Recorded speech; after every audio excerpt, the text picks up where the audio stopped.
Okay, everybody, in our first story, Paul Tudor Jones was on CNBC Squawk Box this morning talking about inflation and Bitcoin. PTJ, if you don't know, is a hedge fund manager. He's another billionaire. And he runs something called Tudor Investment Corporation. They have $44 billion in assets under management. That's the old AUM, if you ever hear that term, AUM, assets under management.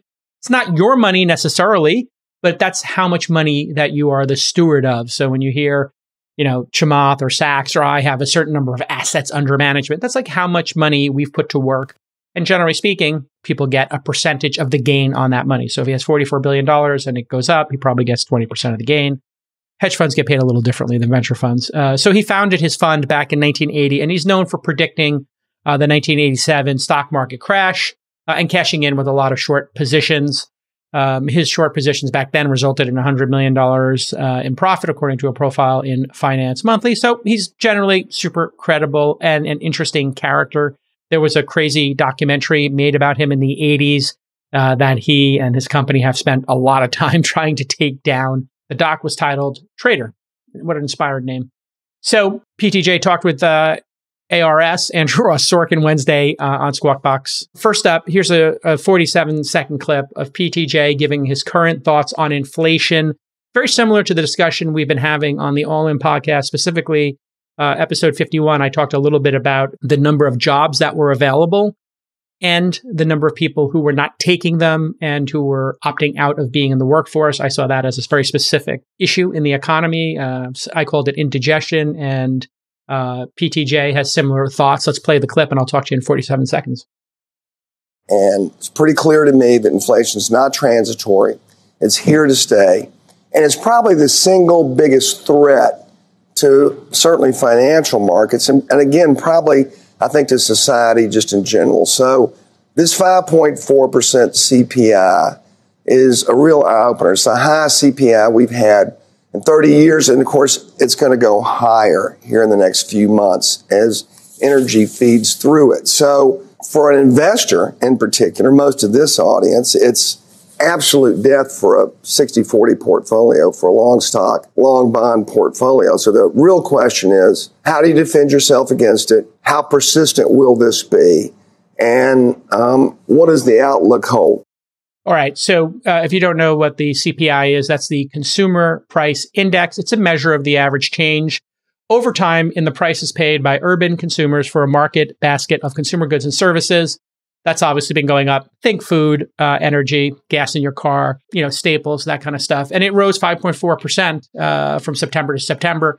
That's obviously a big deal. And inflation, I was reading up on in the 70s, there was obviously massive inflation.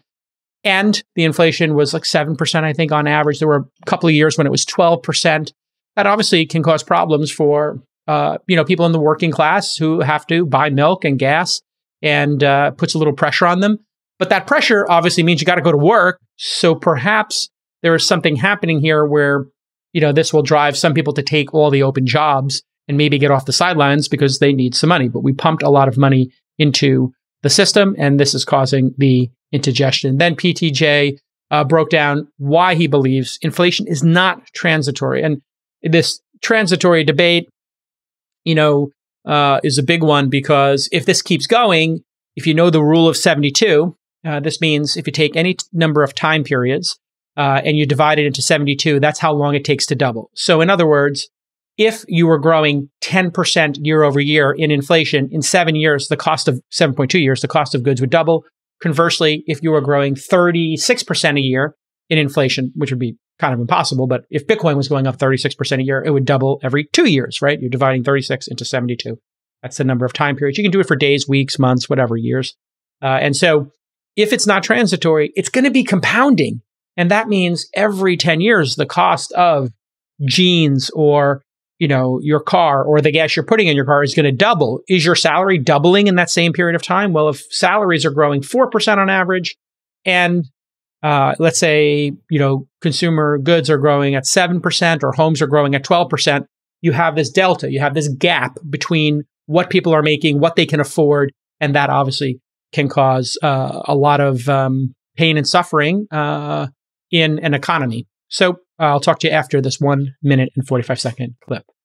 There's a combination of structural and cyclical forces that right now are all rolling in the same direction to say that inflation can be much worse than what we fear. So let's just start with the cyclical forces first. We have the demand side of the equation, and that would be M2. M2's grown 5.4 trillion since the pandemic began. That's $3.5 trillion greater than what it normally would have. That $3.5 trillion, 16% of GDP, just sitting in liquid deposits that could go into stocks or crypto or real estate or be consumed. So that's a huge amount of dry powder that's just sitting there waiting to be utilized at some point, which is why inflation's not going to be transitory. Another demand factor would be we just raised benefits for Social Security retirees as well as military, about 75 million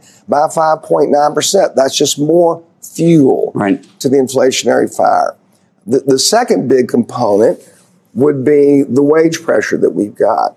And the easiest way to see that is obviously job offers relative to unemployed. We're 10.4 million job offers, 7.7 million unemployed. It's clear that we have a structural issue in our labor force that's not going to be solved by 0% interest rates and quantitative easing. The structural issues are, first and foremost, we have a Federal Reserve Board that are inflation creators, not inflation fighters. All right, so there you have it, folks. If you don't know M2, money supply, M1 is like cash in your bank account. M2 is stuff that you can convert into money, so a money market account, a mutual fund, ETF, etc. So they like to put these M1 and M2s together, I guess, economists and finance folks. And his point is you could get that money and then go buy something with it that's not, the 60-40 portfolio of stocks and bonds that people would normally do. Obviously, crypto could be part of that, or gold, or a home, etc. And people have a lot of money. And if they have a lot of money and they don't go to work, the money's sitting there, inflation is happening, well, the money becomes worth less. So if you had, I don't know, let's just pick $3,000 in cash in your bank account and gas was $3 a gallon, now you can afford 1,000 gallons of gasoline. Okay, now it goes up to $6 and now you can afford 500 gallons of gasoline. Nothing's happened, but your money doesn't go as far in terms of buying food or buying gas or buying clothes. And he points out, the job conundrum that we have right now.